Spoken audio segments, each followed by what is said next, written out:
नमस्कार मित्रों। तो आज हम बात करने वाले हैं पुलिस स्टेशन एफआईआर रजिस्ट्रेशन क्यों नहीं करती। और जब हमारे साथ कोई गुनाह होता है, हमारे साथ कोई ऑफेंस होता है और तब हम पुलिस स्टेशन में जाते हैं, तब पुलिस स्टेशन एफआईआर रजिस्ट्रेशन करने को मना करते हैं, तो हम क्या कर सकते हैं इसके ऊपर। इसके लिए आज हम बात करेंगे। तो ये बात करने से पहले हमें ये जानना जरूरी है कि हमारा कॉन्स्टिट्यूशन क्या कहता है। तो हमारा कॉन्स्टिट्यूशन ये कहता है कि police duty to register FIR, मतलब पुलिस की ड्यूटी है कि जब भी कोई आदमी अपनी शिकायत लेकर पुलिस स्टेशन में जाता है, तो उसकी शिकायत जब कॉग्निजेबल होगी, इसका मतलब जब कॉग्निजेबल ऑफेंस होगा, जिसको हम हिंदी में संज्ञेय अपराध कहते हैं और मराठी में दखलपात्र गुन्हा कहते हैं, तो कॉग्निजेबल ऑफेंस होगा तो उसकी एफआईआर रजिस्ट्रेशन करने के लिए हमारा कॉन्स्टिट्यूशन कहता है। और हमारा कॉन्स्टिट्यूशन कहने के बाद भी जब हम हमारी शिकायत लेके पुलिस स्टेशन में जाते हैं, तो पुलिस एफआईआर रजिस्ट्रेशन करने के लिए मना करती है। तो ऐसा क्यों होता है, इसके क्या कारण है? तो इसके कुछ कारण हम यहाँ देखेंगे कि जब हम पुलिस स्टेशन जाते हैं तो एफआईआर क्यों नहीं रजिस्ट्रेशन होती।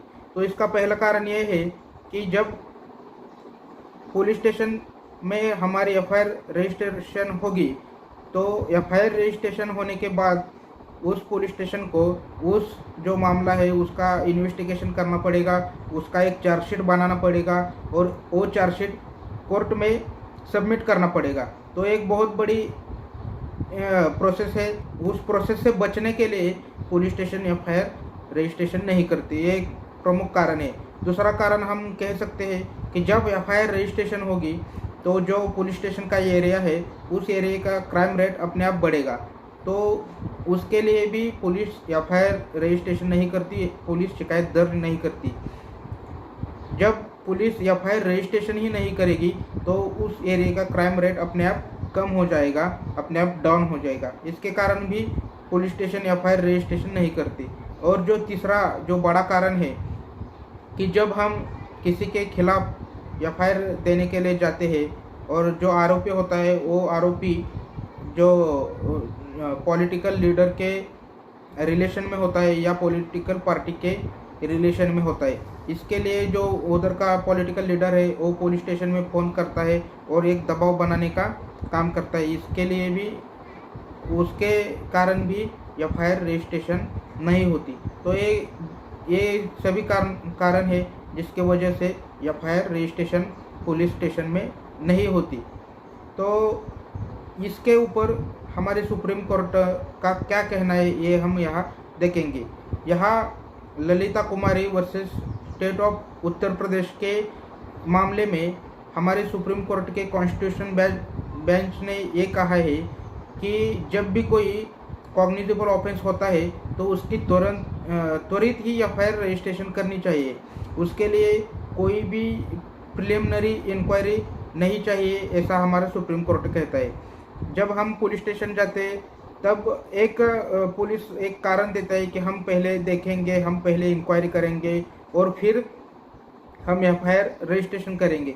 लेकिन हमारा सुप्रीम कोर्ट ने ये कहा है कि no preliminary inquiry is required, मतलब कोई भी ऑफेंस जो कॉग्निजेबल ऑफेंस हुआ है तो उसके लिए कोई भी प्रिलिमिनरी इंक्वायरी की ज़रूरत नहीं है। आप त्वरित ही एफआईआर दर्ज कर लीजिए या त्वरित ही एफआईआर रजिस्ट्रेशन कर लीजिए, ऐसा हमारा सुप्रीम कोर्ट का कहता है। फिर भी ये सब होने के बावजूद भी हमारा पुलिस स्टेशन अब हमारी एफआईआर रजिस्ट्रेशन नहीं करता। तो इसके लिए हमें क्या करना पड़ेगा? तो हमारे दो ऑप्शन, हम तो पहले सेक्शन 154 सबसेक्शन 3 के तहत हम जो डिस्ट्रिक्ट का हेड होता है पुलिस का, जो एसपी, उसके पास हमारा लिखित रूप से एक शिकायत दर्ज करेंगे। और जब हम एसपी के पास हमारी शिकायत दर्ज करेंगे तो वो एसपी संबंधित पुलिस स्टेशन को आपकी एफआईआर रजिस्ट्रेशन करने के लिए कहेगा। जब हम सेक्शन 154 सबसेक्शन 3 के तहत एसपी के पास जाते हैं और फिर भी एसपी के पास जाने के बाद भी आपकी एफआईआर रजिस्ट्रेशन नहीं होती, तो आपको दूसरा पर्याय है, दूसरा एक वे है जो आप अपना सकते हैं। सेक्शन 156 सबसेक्शन 3 के तहत आप डायरेक्टली कोर्ट में जा सकते हैं और कोर्ट को बता सकते हैं कि हमारी ये शिकायत है और ये शिकायत लेके हम पुलिस स्टेशन को गए थे। हम पुलिस स्टेशन के बाद हम एसपी ऑफिस में भी गए थे, फिर भी हमारी एफआईआर रजिस्ट्रेशन नहीं हुई। तो ये आप आपके कोर्ट में, मजिस्ट्रेट कोर्ट में बता सकते हैं और फिर जो मजिस्ट्रेट कोर्ट है तो वो संबंधित पुलिस स्टेशन को आपकी एफआईआर दर्ज करने के लिए, आपकी एफआईआर रजिस्ट्रेशन करने के लिए कहेगा।